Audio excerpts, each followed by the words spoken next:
চন্দ্রগ্রহণ অথবা সূর্যগ্রহণের সময় গর্ভবতী মায়েরা যেন কোন অবস্থাতেই বাসা বাড়ি থেকে ঘর থেকে বের না হন। অনেকে মনে করেন যে চন্দ্রগ্রহণ সূর্যগ্রহণের সময় গর্ভবতী মায়েদের জন্য কোনো কিছু কাটাকাটি করা, কোনো কিছু কুটা, এটা উচিত নয়। যদি করেন তাহলে সেটি তার গর্ভস্থ সন্তানের জন্য ক্ষতির কারণ হতে পারে। সূর্যগ্রহণ এবং চন্দ্রগ্রহণকে ঘিরে আমাদের সমাজে নানান কুসংস্কারাচ্ছন্ন বিশ্বাস এবং ভুল ধারণা বিরাজমান আছে। সুপ্রিয় দর্শক শ্রোতা ভাই বোন, গর্ভবতী মায়ের জন্য গর্ভাবস্থায় কোনো খাবার গ্রহণ করা অথবা না করা, বিশেষ কোনোভাবে চলা অথবা না চলার ব্যাপারে কোরআন এবং হাদিসে কোনো দিক নির্দেশনা আছে কিনা আজ আমরা সে বিষয়টি জানার চেষ্টা করব ইনশাআল্লাহ তাআলা। প্রিয় দর্শক, আমাদের সমাজে গর্ভবতী মায়েদের জন্য বিশেষ কিছু খাবারকে, বিশেষ কিছু চাল চলনকে নিষিদ্ধ এবং ক্ষতিকর মনে করা হয়ে থাকে। তার মধ্যে থেকে সবচেয়ে প্রসিদ্ধ হলো চন্দ্রগ্রহণ অথবা সূর্যগ্রহণের সময় গর্ভবতী মায়েরা যেন কোন অবস্থাতেই বাসা বাড়ি থেকে ঘর থেকে বের না হন। অনেকে মনে করেন যে চন্দ্রগ্রহণ সূর্যগ্রহণের সময় গর্ভবতী মায়েদের জন্য কোনো কিছু কাটাকাটি করা, কোনো কিছু কুটা, এটা উচিত নয়। যদি করেন তাহলে সেটি তার গর্ভস্থ সন্তানের জন্য ক্ষতির কারণ হতে পারে। অনেকে মনে করেন যে গর্ভাবস্থায় যদি কেউ যমজ কলা খান তাহলে তার সন্তান যমজ হবে। অনেকে মনে করেন যে গর্ভাবস্থায় কোনো মায়ের জন্য ডিম খাওয়া উচিত নয়, তাহলে সন্তানের চোখ কুসুমের মতো হলদে বর্ণ হবে। ডাব খাওয়া উচিত নয়, তাহলে ঘোলাটে হবে। অমুকটা খাওয়া উচিত নয়, তাহলে তমুকটা হবে। এরকম আরও নানা রকমের ধারণা রয়েছে। অনেকে মনে করেন যে গর্ভাবস্থায় কোনো মায়ের জন্য কোনো মুরগি, কোনো হাঁস এ জাতীয় কোনো কিছু জবে করা উচিত নয়। যদি করেন তাহলে সেটি তার গর্ভস্থ সন্তানের জীবনের জন্য ক্ষতির কারণ হতে পারে। অনেকে মনে করেন যে গর্ভবতী মায়েরা প্লেট ইত্যাদি চেটে খেলে, মুছে খেলে ভালো করে, তাহলে সেক্ষেত্রে তাদের কন্যা সন্তান হওয়ার সম্ভাবনা রয়েছে। অনেকে মনে করেন যে কোনো বাসায়, কোনো বাড়িতে, কোনো ঘরে যদি কোনো গর্ভবতী মা থাকেন তাহলে রাতের বেলায় সেখানে বাহির থেকে মাছ আনা উচিত নয়। যদি আনতে হয় তাহলে আগুন ইত্যাদিতে ছ্যাঁক দিয়ে প্রবেশ করাতে হয়। আর এরকম নানা রকমের ধারণা আমাদের সমাজে প্রচলিত আছে। প্রিয় দর্শক, এই ধারণাগুলো সম্পূর্ণরূপে ভ্রান্ত, ভুল এবং কুসংস্কারাচ্ছন্ন বিশ্বাস থেকে আমাদের মধ্যে জন্ম নিয়েছে। এর মধ্যে কিছু কিছু ধারণা রয়েছে যেগুলো চরম আপত্তিকর এবং একই সঙ্গে হাস্যকর। যেমন যমজ কলা খেলে গর্ভবতী মায়ের যমজ সন্তান হতে পারে। এই ধারণাটি শুধু ভ্রান্তই নয়, একই সঙ্গে এটি হাস্যকর এবং আপত্তিকর। একজন মায়ের জন্য বা যে কোনো বাবার জন্য একটি গর্ভ থেকে যদি একাধিক সন্তান জন্ম হয়, সেটা তাদের জন্য খুশির বিষয়, আনন্দের বিষয়। এটা কখনো তাদের জন্য ক্ষতির, এটা তাদের জন্য নিষিদ্ধ কোনো বিষয় হতে পারে না।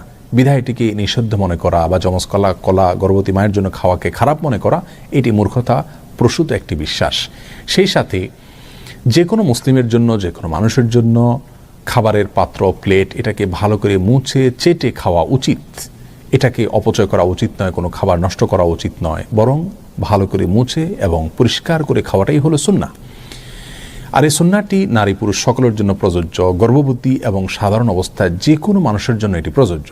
সুতরাং প্লেট পরিষ্কার করে খাওয়া বা মুছে খাওয়া, চেটে খাওয়া, এটাকে খারাপ মনে করা, এটাকে অপয়া মনে করা, নিষিদ্ধ মনে করা, সেটি মূর্খতা এবং সুন্নাহ বিরোধী একটি বিশ্বাস।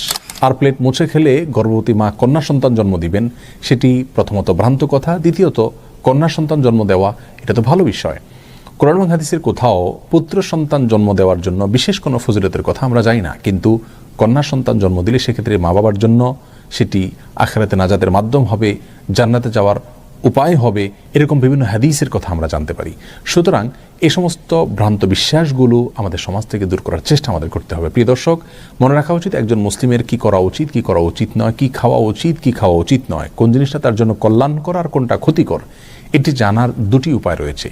তার প্রথমটি হলো ওয়াহি তথা কোরআন এবং হাদিস।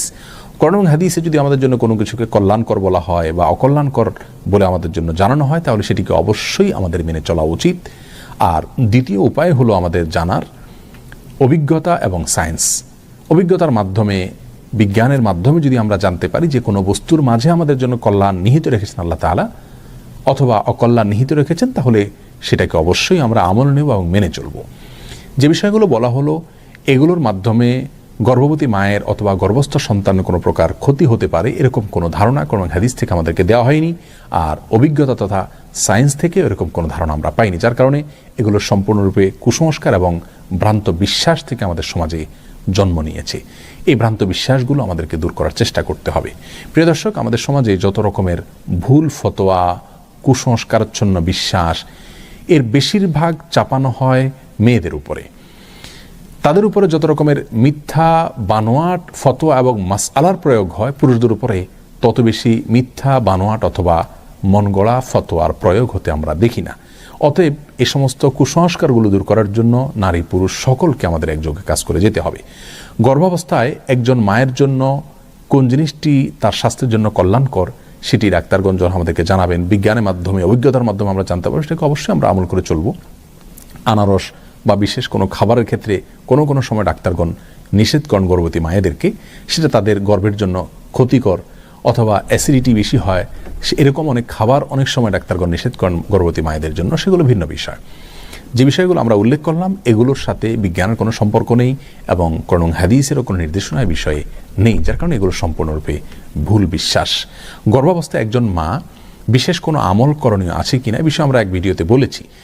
কোরআন হাদিস থেকে গর্ভবতী মায়ের জন্য বিশেষ কোনো আমলের কথা আমরা জানি না, তবে অবশ্যই এটি তার জীবনের জন্য গুরুত্বপূর্ণ একটি সময়, কঠিন একটি সময়ের তিনি অপেক্ষা করেন, যার কারণে অন্য যে কোনো সময়ের চাইতে এই সময়গুলোতে গুনাহ থেকে, পাপের কাছ থেকে বেশি বেশি বেঁচে থাকার চেষ্টা করা উচিত।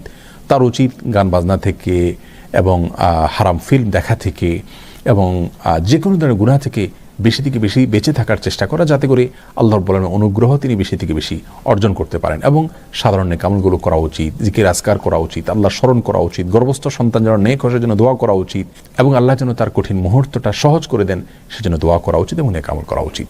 আল্লাহর বলের আমাদের সকলকে সব ধরনের কুসংস্কার থেকে বেঁচে থাকা এবং রাসূল করিম সাল্লাল্লাহু আলাইহি সাল্লামের সবগুলো সুন্নাহকে অক্ষরে অক্ষরে যথাযথ উপায় পালন করার তৌফিক দান করুন।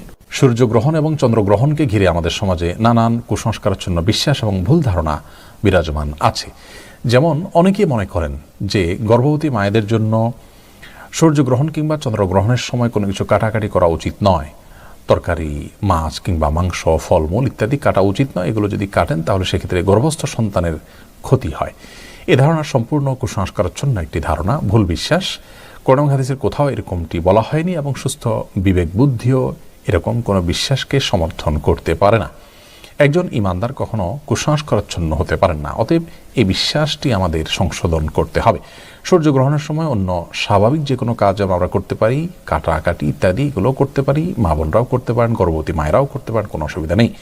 সূর্য কিংবা চন্দ্রগ্রহণের সময় নবী করিম সাল্লাল্লাহু আলাইহি সাল্লামের মৌলিক নির্দেশনা হলো সূর্য এবং চন্দ্রগ্রহণের সালাতের আয়োজন করতে হবে মসজিদে, সেই সালাতে আমরা শামিল হব, আদায় করব। আর এছাড়া নবী রাসূলুল্লাহ সাল্লাল্লাহু আলাইহি ওয়াসাল্লাম যে নির্দেশনা বুখারী মুসলিম হাদিসে আমরা পাই তা হলো এই সময় দান করা, সাদকা করার কথা বলা হয়েছে, দোয়া করার কথা বলা হয়েছে, তাকবীর দেওয়া, আল্লাহু আকবার বলতে থাকা বা আল্লাহু আকবার ধ্বনি দেওয়া, আল্লাহু আকবার বলে ওঠা, এই নির্দেশনা নবী সাল্লাল্লাহু আলাইহি ওয়াসাল্লাম দিয়েছেন। তাহলে আল্লাহু আকবার দিবেন মায়েরা, তা সাদকা করবেন, আল্লাহর কাছে দোয়া করবেন। এছাড়া অমুকটা করা যাবে না, তমুকটা করা যাবে না, এরকম কোনো কথা কোরআন হাদিসে বলা হয়নি। মূলত জাহেলি যুগের মানুষরা মনে করতো যে বড় কোনো ব্যক্তি, মহান কোনো ব্যক্তি, উল্লেখযোগ্য কোনো ব্যক্তির মৃত্যু কিংবা বড় কোনো অঘটন ঘটলে তার প্রেক্ষিতে সূর্য কিংবা চন্দ্রগ্রহণ হয়ে থাকে। নবী সাল্লাল্লাহু আলাইহি ওয়াসাল্লাম তাদের সে কুসংস্কারাচ্ছন্ন বিশ্বাসকে সংশোধন করেছিলেন। ইসলাম এসেছে মানুষের ভুল এবং কুসংস্কারাচ্ছন্ন বিশ্বাসকে সংশোধন করে বিশুদ্ধ বিশ্বাস যেন মানুষ ধারণ করতে পারে সেজন্য। অতএব আমরা চন্দ্রগ্রহণ, সূর্যগ্রহণকে ঘিরে নিজেদের বানানো বিভিন্ন কুসংস্কারাচ্ছন্ন বিশ্বাস এগুলোকে ধারণ করা থেকে আমরা বেঁচে থাকব।